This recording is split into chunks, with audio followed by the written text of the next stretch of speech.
We'll work on that next. Anyways, we are looking at well, it's kind of a celebratory thing because now my favorite brewery, well, for sometimes, depending it on was, which video you watch. then it wasn't, then it was again. Typical Eric fashion. This is a Toppling Goliath Rover Truck Oatmeal Stout. I don't know if I've had the bottled version, but all I know is it's a beer that I think Mike came after and then kind of fixed. Maybe. This is brewed at Brew Hub in Florida, so we just got it on shelves. It's locally available now.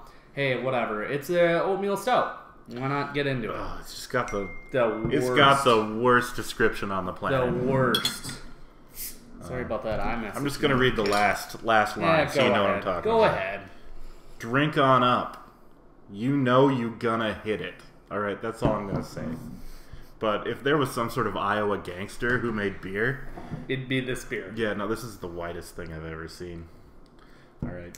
Well, now that we've ragged on Toppling Goliath, wow, I didn't expect it to be so opaque. Sorry, I expected this to be watery, thin. It looks pretty solid. I can see. Yeah, you can see through it. There's red and brown hues, but I mean, no light really passing through. Off-white, tight bubbles. Looks cool in the glass. Let's dive in. White.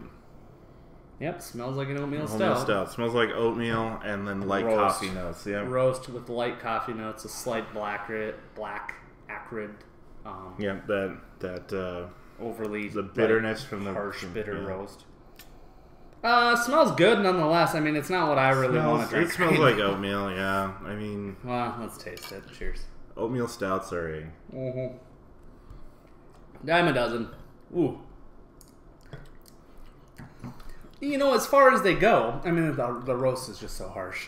As far as they go for the style, I think there are so many breweries who just put out a pretty decent oatmeal stout that in order to separate yourself from the pack, you've got to nail things like color, viscosity, mouthfeel. What do you think is the best oatmeal stout? I'm going to put this to you right now with no prior preparation.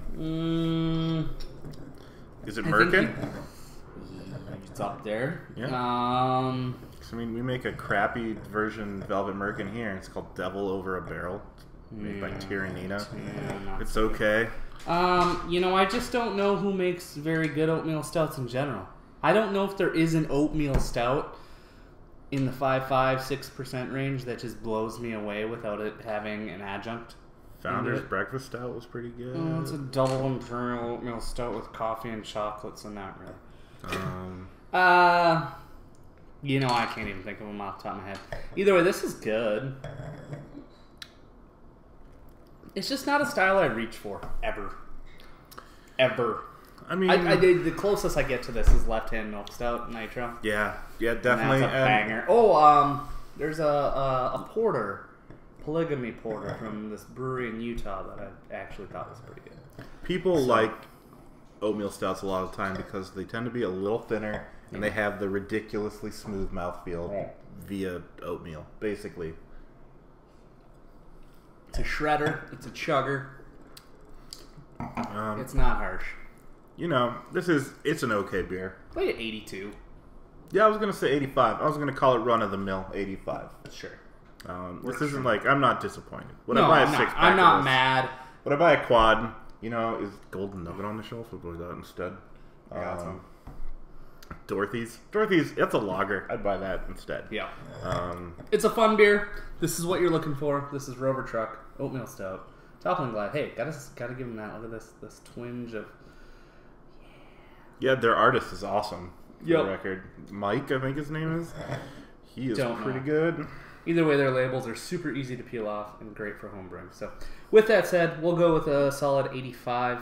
Run-of-the-mill oatmeal stout. Nothing amazing, nothing bad, nothing offensive. It's so-so. Take it or leave it. Cheers.